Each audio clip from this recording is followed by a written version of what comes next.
Every Christmas, my family told me, there just isn't enough room for you and the kids. I heard my sister's children laughing behind the door, opening gifts. I stayed quiet. A year later, I bought my dream home and hosted Christmas dinner with their favorite chef.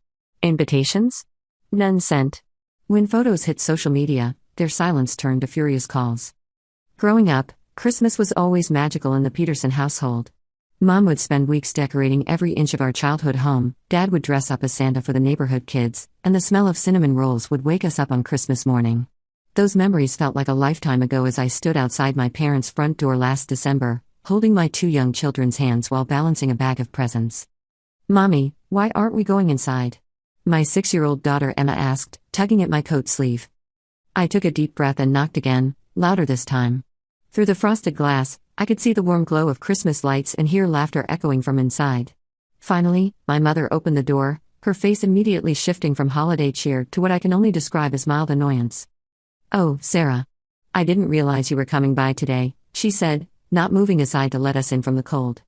"Mom, it's Christmas Eve?" "We talked about this last week," I replied, trying to keep my voice steady. "You said family dinner was at 6. Behind her, I could hear my sister Jennifer's voice calling out, "Kids, come see what Santa brought early," followed by squeals of delight from her twin boys.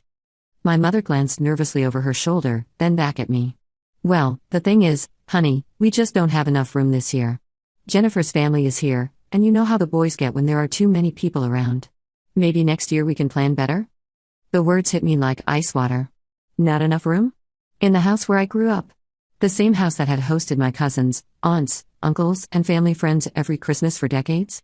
"But Mom, the kids were really looking forward to." "I'm sorry, Sarah. It's just not going to work out this year." She started to close the door, then paused. "Maybe you could come by tomorrow afternoon for a bit? After we've cleaned up?" The door clicked shut, leaving me standing there with my 4-year-old son Jake and Emma, both of whom were too young to fully understand what had just happened but old enough to sense something was very wrong. As we walked back to my car, I could hear the celebration continuing inside. Jennifer's boys were laughing, probably tearing into presents while sitting in the same spots where Emma and Jake should have been. Through the large front window, I caught a glimpse of the dining room table set for 8 people, my parents, Jennifer, her husband Mark, their twins, and even Jennifer's mother-in-law, who I'd met maybe 3 times in my life. 8 people. In a house that had comfortably seated 15 during countless Christmas dinners. "Mommy, are we still having Christmas?" Emma asked from her car seat as I sat in the driveway, trying to compose myself. "Of course, baby. We're going to have the best Christmas ever," I said, wiping away tears I hoped she couldn't see in the dark. That night, after putting the kids to bed in our small apartment, I sat at my kitchen table with a glass of wine and really took stock of my life. 6 months earlier, my divorce from Emma and Jake's father had been finalized. It wasn't messy, we simply grew apart, but it left me starting over at 32 with 2 young children and an entry-level marketing job. I'd moved back to my hometown specifically to be closer to family. I thought having grandparents, aunts, and uncles nearby would give my kids the support system I desperately wanted them to have. Instead, I was finding out just how little I apparently mattered to the people I'd always considered my closest family. This wasn't the first time, either. I'd been quietly excluded from family gatherings for months. Jennifer's birthday dinner? We'd already made reservations for 4. Mom's retirement party? It's just going to be small and intimate. Dad's 65th birthday? The restaurant has a private room, but it's pretty tiny. Every excuse was delivered with a smile and a promise that next time would be different. But next time never came, and I was always the one left out. The worst part was the gaslighting. When I gently bring up feeling excluded, Mom would act shocked. "Oh honey, you know you're always welcome. We just assumed you were busy with work and the kids." Jennifer would chime in with, "You should have just asked if you could come." As if I needed to beg for an invitation to family events. Sitting there on Christmas Eve, I made myself a promise. I was done being the family doormat. I was done making excuses for their behavior and pretending it didn't hurt. Most importantly, I was done letting my children see their mother be treated as less than. The next morning, Emma and Jake opened their presents in our little living room, and we had pancakes for Christmas breakfast. It wasn't the magical Christmas morning I'd envisioned, but watching their faces light up reminded me that we didn't need anyone else to be happy. That afternoon, I drove past my parents' house on the way to the park. Through the windows, I could see my family lounging around in matching Christmas pajamas, playing with new toys, the picture of holiday bliss. No one had called to check on us. No one had even sent a text. The moment I realized I was truly done caring about their approval was oddly liberating. Over the next few months, I threw myself into work with a new intensity. The marketing agency I worked for was small but growing rapidly, and I started picking up freelance clients on the side. I was determined to build a better life for my children, one where they wouldn't have to watch their mother be dismissed and excluded. By summer, my hard work was paying off. I'd been promoted to senior account manager, and my freelance business was bringing in enough extra income to start house hunting. For the first time since my divorce, I felt genuinely hopeful about the future. The house I found was everything I dreamed of as a kid. A beautiful Victorian on Elm Street, just 10 minutes from downtown, with 4 bedrooms, a wraparound porch, and a dining room that could easily seat 12 people. The kitchen was a chef's dream, with granite countertops, professional-grade appliances, and enough space to host serious dinner parties. It was also 2 streets over from Jennifer's house. When I told my parents I was buying the house, their reaction was telling. Instead of excitement or congratulations, Mom's first comment was, "Isn't that a bit much for someone in your situation?" Dad wondered aloud how I could possibly afford something like that. Jennifer was more direct. "Are you sure you thought this through, Sarah? That's a lot of house for a single mom. What if you can't keep up with the payments?"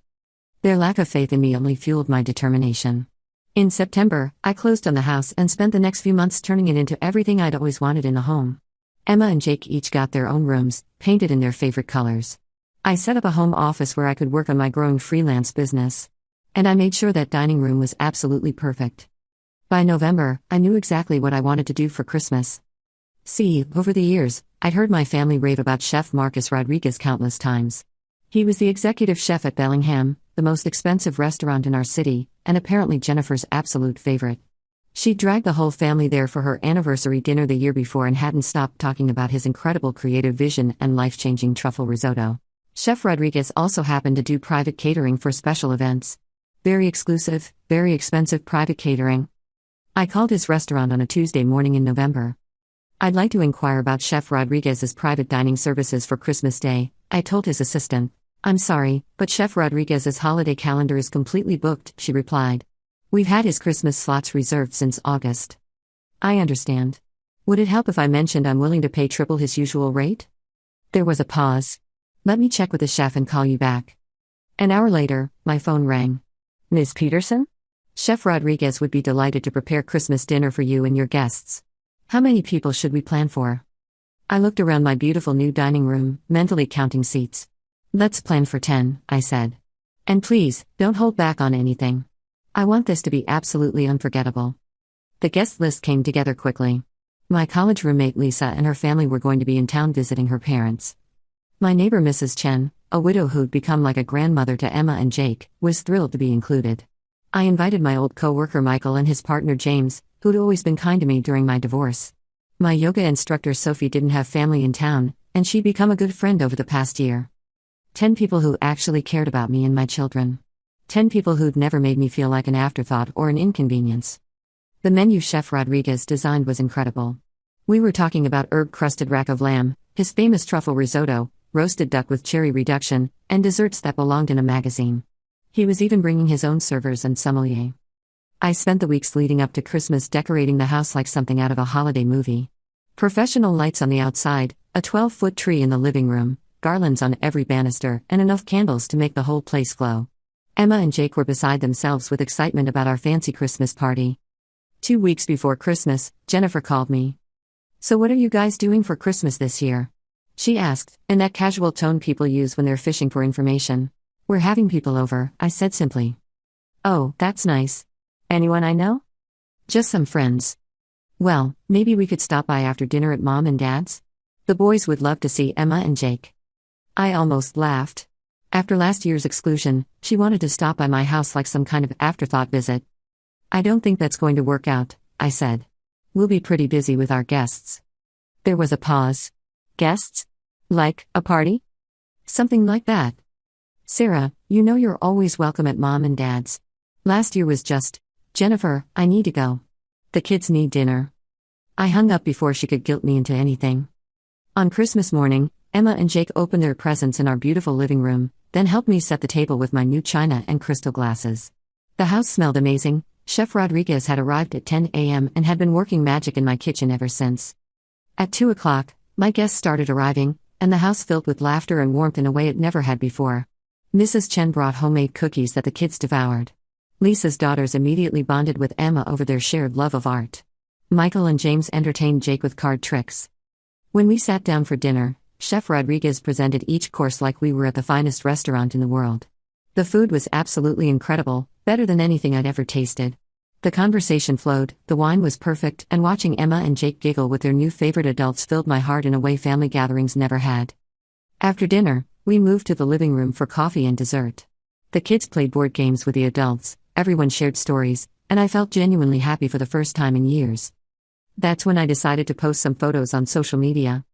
I'd been pretty quiet on Facebook and Instagram for the past year, sharing maybe 1 or 2 photos a month of the kids. But this day felt worth documenting. I posted a picture of our beautifully set dining room table before dinner, with the caption "Grateful for friends who feel like family." Then a photo of Emma and Jake laughing with Mrs. Chen in the kitchen, captioned "When Christmas magic happens in your own home." Finally, a group shot of all of us around the dinner table, raising our glasses in a toast. Chef Rodriguez had insisted on joining us for that one. My caption was simple: Christmas 2024, surrounded by love. Within an hour, the photos had dozens of likes and comments. Friends from college were commenting about how beautiful my house looked. Co-workers were asking who my caterer was. Several people said it looked like the most perfect Christmas they'd ever seen. My family was notably silent. That evening, after my guests had gone home and the kids were in bed, I was cleaning up. Chef Rodriguez's team had handled most of it, bless them, when my phone started ringing. Jennifer. Sarah, I saw your photos. Was that Chef Rodriguez in your dining room? Yes. The Chef Rodriguez? From Bellingham? That's the one. How? How did you even get him to come to your house? He's impossible to book. I asked nicely, I said, putting dishes away. Sarah, that must have cost a fortune. Are you sure you can afford? Jennifer, I can afford whatever I want to afford. I'm doing just fine. There was a long pause. Why didn't you invite us? The question I'd been waiting for. The same reason you didn't invite me last year, I said quietly. There just wasn't enough room. Sarah, that's not fair. Last year was different. Mom was overwhelmed, and there wasn't enough room in a house that seats 15 for me and 2 small children, but you had plenty of space for Mark's mother, who none of us even know. That's not how it happened. That's exactly how it happened, Jennifer. Just like there wasn't room at your birthday dinner, or Mom's retirement party, or Dad's birthday. There's never room for me until you need something. My phone started beeping with another call. Mom. I have to go, I told Jennifer. Sarah, wait. I switched over to Mom's call. Sarah Elizabeth Peterson, what is the meaning of this? Her voice was sharp with anger. The meaning of what, Mom? Don't play dumb with me. Those photos you posted. Do you have any idea how embarrassing this is? Embarrassing? I posted photos of Christmas dinner with my friends. You know exactly what you did. Flaunting some fancy dinner party on Christmas Day, hiring that expensive chef, making it look like we don't matter to you. The irony was breathtaking.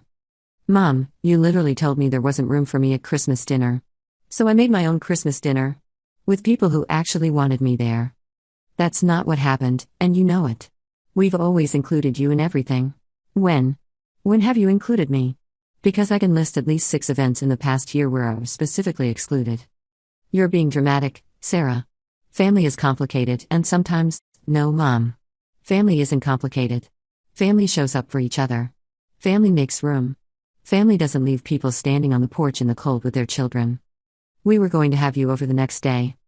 For leftovers. After everyone else had the real celebration. There was silence on the other end. I'm hanging up now, I said. Merry Christmas, Mom. Over the next few days, the calls kept coming. Dad called to smooth things over. Jennifer called again to explain their side. Even Mark called, trying to play peacemaker. Each conversation followed the same pattern. They'd start by minimizing what had happened, it wasn't that bad, then move to gaslighting, you're remembering it wrong, then finally land on guilt, after everything we've done for you. But I was done playing their games. The breaking point came 3 days after Christmas when Jennifer showed up at my house unannounced. We need to talk, she said, pushing past me into my hallway. I noticed she was looking around my home with barely concealed envy. Her eyes lingered on the professional holiday decorations, the expensive furniture, the original artwork I'd been collecting.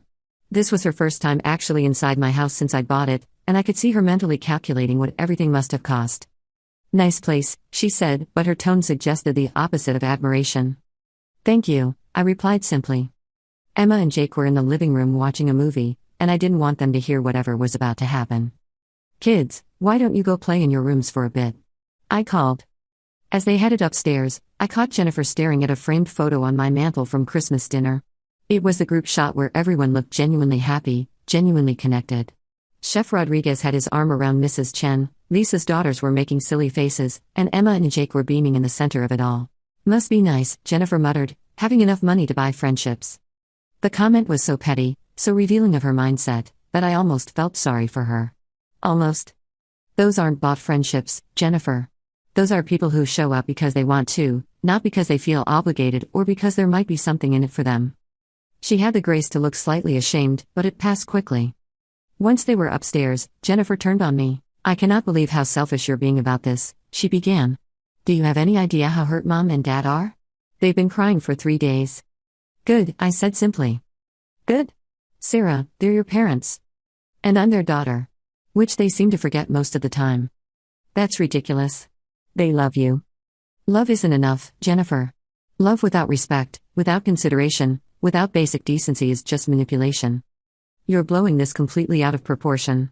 So you missed one Christmas dinner? One?" I laughed. "Jennifer, when was the last time I was included in a family gathering where I wasn't either an afterthought or specifically uninvited?" She opened her mouth to respond, then closed it. "That's what I thought," I continued. "You can't think of one, can you? Because it's been over a year since I was treated like an actual member of this family instead of some inconvenient obligation." "We didn't mean..." "Yes, you did. You absolutely meant it. Every single time, it was a conscious choice to exclude me. To make me feel less important than Jennifer's mother-in-law, or your friends, or whoever else you decided was more worthy of a seat at the table." Jennifer was quiet for a moment, then tried a different approach. "Look, I get that your feelings were hurt. But this revenge thing you're doing isn't healthy. You're acting like a child." "Revenge?" I stared at her. "Jennifer, I had Christmas dinner with my friends. How is that revenge? Don't act like you didn't plan this whole thing to hurt us. The expensive chef, the perfect house, posting those photos for everyone to see. I posted photos of Christmas dinner. Just like you've posted photos of every family dinner I wasn't invited to for the past year." That stopped her cold. "And you know what the difference is?" I continued. "When I see your photos of family gatherings, I feel hurt because I wasn't included. When you see my photos, you feel hurt because you were excluded on purpose. Maybe now you understand how it feels. Sarah, please. Can't we just move past this? We're family." "No, Jennifer. We're not family. Family doesn't treat each other the way you've treated me. Family doesn't make excuses for excluding people. Family doesn't gaslight someone when they express hurt feelings. So what are you saying? You're cutting us off?" I looked around my beautiful home, thought about my amazing Christmas dinner, remembered the feeling of being surrounded by people who genuinely cared about me and my children. "I'm not cutting anyone off," I said. "I'm just not going to keep begging for scraps from people who have made it clear I don't matter to them. I have a full life now with people who value me. You're welcome to be part of that life if you can treat me with basic respect and kindness. But I'm done accepting less than that." Jennifer left without another word. That was 3 months ago. I've heard through mutual friends that my family is still hurt and confused by my behavior. Apparently, I'm being vindictive and holding grudges. They still haven't apologized. They also haven't invited me to anything. But here's the thing, I don't care anymore. My life is fuller and happier than it's ever been. Emma and Jake are thriving in their new schools and have made wonderful friends. My business is growing, and I'm considering expanding to hire additional freelancers. Mrs. Chen has become like a grandmother to the kids, and they adore her. Most importantly, I'm teaching my children that they deserve to be treated with respect and kindness, and that it's okay to walk away from people who consistently make them feel less than, even if those people are family. Last week, Emma asked me, "Mommy, are we going to have another fancy Christmas party this year?" "Absolutely," I told her. "Would you like to help me plan the menu?" Her face lit up.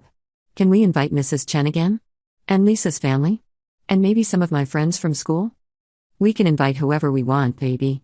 It's our house, our Christmas, and our choice. Because that's what I learned that Christmas Day when I stood on my parents' porch in the cold. Sometimes the family you choose is better than the family you're born into. Sometimes you have to stop waiting for people to make room for you and start making your own space instead. And sometimes the best revenge isn't revenge at all, it's just living your best life without the people who try to make you feel small." My dining room table seats 12 now, and every seat will be filled with people who actually want to be there. People who would never dream of telling me there isn't enough room. I didn't need to, I replied. Good chefs talk to each other about difficult clients. You've built quite a reputation at the restaurants around town. It turns out that years of Jennifer treating service staff poorly, snapping at servers, complaining about everything, demanding discounts and freebies, had finally caught up with her. In a small city like ours, word gets around fast in the hospitality industry. That's not fair. She protested. Neither is leaving family members standing on the porch on Christmas Eve, I said. But here we are. What I didn't tell Jennifer was that Chef Rodriguez had actually reached out to me personally after her attempted booking. Your sister called my restaurant, he'd said during our phone conversation.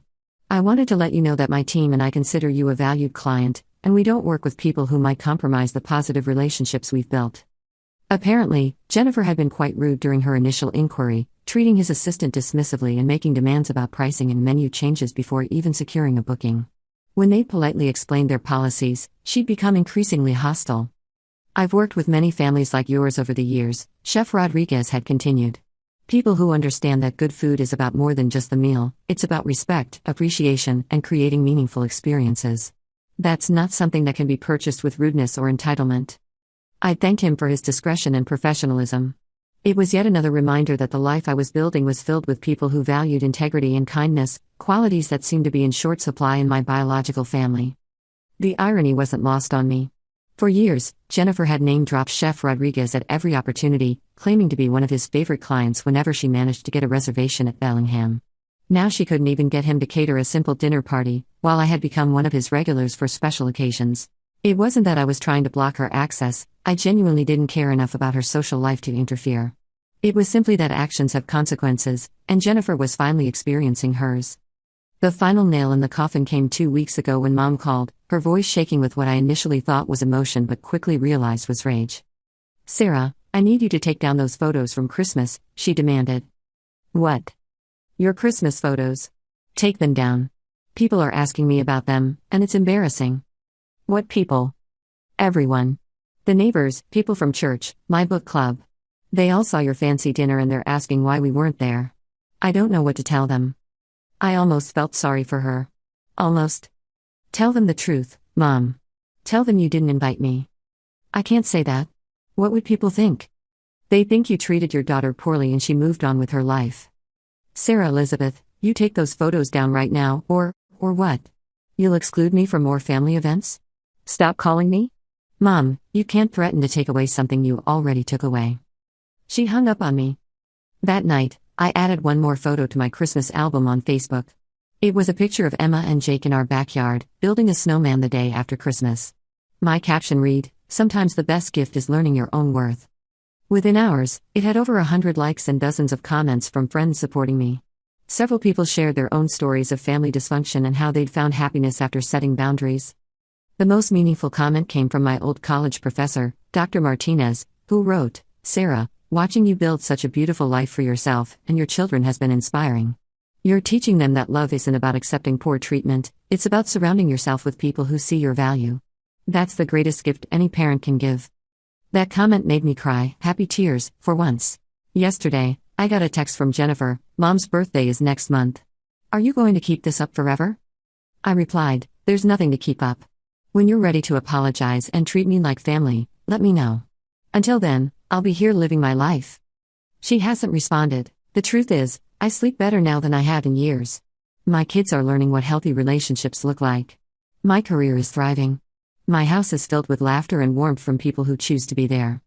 Most importantly, I'm no longer teaching my children that they should accept crumbs from people who should love them unconditionally. Emma and Jake will grow up knowing they deserve to be chosen, celebrated, and valued, not as an afterthought or when it's convenient, but always. This Christmas, when Chef Rodriguez serves our second annual dinner, yes, I've already booked him, we'll be surrounded by friends who have become family. Mrs. Chen is bringing her famous cookies again. Lisa's family is flying in specifically for our dinner. 3 of Emma's school friends are joining us with their parents. Michael and James are bringing their new puppy, which has Emma and Jake absolutely thrilled.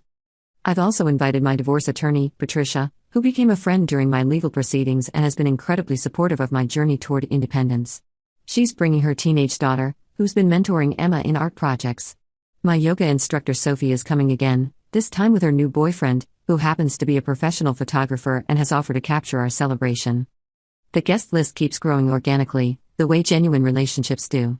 People who care about each other naturally want to include each other in special moments. It's such a stark contrast to my family's approach, where every invitation seemed calculated, conditional, or reluctantly extended. What's particularly satisfying is watching Emma and Jake learn what healthy relationships look like. They're seeing adults who show up consistently, who follow through on promises, who treat each other with respect and kindness. They're learning that love is demonstrated through actions, not just words. Last week, Emma asked me, "Mommy, why do some families make people feel sad, but our chosen family makes everyone feel happy?" The question was so perceptive, so insightful for a 6-year-old, that it took my breath away. Some people haven't learned how to love properly yet, I explained. But that doesn't mean we have to accept being treated badly while they figure it out. Is that why Grandma and Grandpa don't come to our house anymore? That's part of it, sweetheart. Sometimes people have to learn that their actions have consequences before they can change. She nodded solemnly, then brightened. Well, I like our family better anyway. Mrs. Chen makes the best cookies, and Lisa's girls are way more fun than those boys who are always mean to me. Out of the mouths of babes. Even my children had noticed how poorly they'd been treated by their cousins during family gatherings, something the adults had either ignored or excused as boys being boys. And if my biological family wants to drive by and see the warm lights in my windows, if they want to catch glimpses of the celebration they chose not to be part of, that's their choice. The door is still there. They know where I live. But they also know the price of admission has changed. It's not expensive, just basic human decency, a genuine apology, and a commitment to do better. Until then, I'll keep building my chosen family, one beautiful Christmas at a time. Because I finally learned something my parents never taught me: you don't have to accept being treated as less than just because you share DNA with someone. Sometimes the greatest gift you can give yourself is the realization that you deserve better. And sometimes, the most radical act is simply refusing to accept anything less. My dining room table is set for 14 this year. Every seat will be filled with someone who actively chose to be there, who values my presence, who would never dream of telling me there isn't enough room. Because when you truly love someone, there's always room at the table. Always. Update: I just got another call from Jennifer. Apparently, their Christmas dinner last year was awkward because people kept asking where I was. Mom had to admit I wasn't invited, and the whole evening became about explaining why. Even Mark's mother, the woman they chose over me, apparently asked several times throughout the night why they'd excluded their own family member. "It wasn't the same without you there," Jennifer said quietly. I almost laughed. "Then maybe you shouldn't have left me out. We made a mistake, okay? Is that what you want to hear?" "No, Jennifer.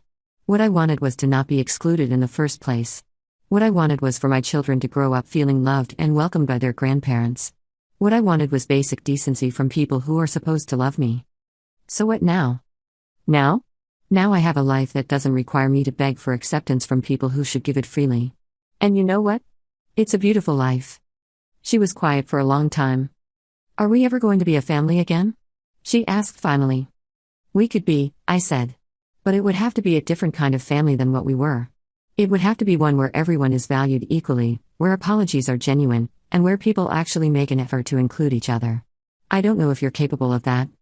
"I want to try," she said, so quietly I almost didn't hear her. "Then try," I replied. "But don't expect me to make it easy for you. Don't expect me to pretend the past didn't happen or accept half-hearted efforts. If you want to be part of my life, part of Emma and Jake's lives, you're going to have to earn it." That conversation happened yesterday. I don't know what will come of it, if anything. But for the first time in this whole ordeal, I heard something in Jennifer's voice that sounded like genuine remorse instead of just frustration that her actions had consequences. Maybe that's progress. Maybe it's not. Either way, my Christmas table is already full, and my life is already complete. Anything else would just be a bonus. What I haven't mentioned is how this experience has affected other areas of my life. My newfound confidence in setting boundaries has transformed my professional relationships too. I stopped accepting unreasonable demands from difficult clients, started charging what I'm actually worth, and began attracting better business as a result. My freelance marketing business has grown to the point where I'm considering incorporating and hiring employees. I've been approached by several companies who want to partner with me long-term. The financial security I've built has given me options I never had before, including the option to say no to people and situations that don't serve me. It's amazing how learning to value yourself in one area of your life spreads to all the others. The woman who used to accept being excluded from family gatherings was the same woman who undercharged clients and overdelivered to people who didn't appreciate it. Changing one pattern changed everything. My children are watching all of this, learning these lessons alongside me. They're seeing their mother build a life based on mutual respect and genuine connection. They're learning that it's possible to be kind and generous while still maintaining strong boundaries. Most importantly, they're growing up understanding that love isn't supposed to hurt. Love isn't supposed to make you feel small, excluded, or grateful for scraps. Real love, the kind worth having, lifts you up and makes you feel valued just for being yourself. Because the most important lesson I've learned is this: you can't make people love you the way you deserve to be loved. But you can refuse to accept anything less. And sometimes, that refusal is the most loving thing you can do for yourself and for your children. My kids will never have to wonder if they're worthy of love. They'll never have to beg for a seat at their own family's table. They'll grow up knowing that love is action, not just words, and that they deserve to be surrounded by people who choose them every single day. That's the real revenge, I suppose. Not the fancy dinner or the expensive chef or the beautiful house. It's raising children who will never accept being treated the way I was. It's breaking the cycle. And honestly, it's the sweetest victory of all.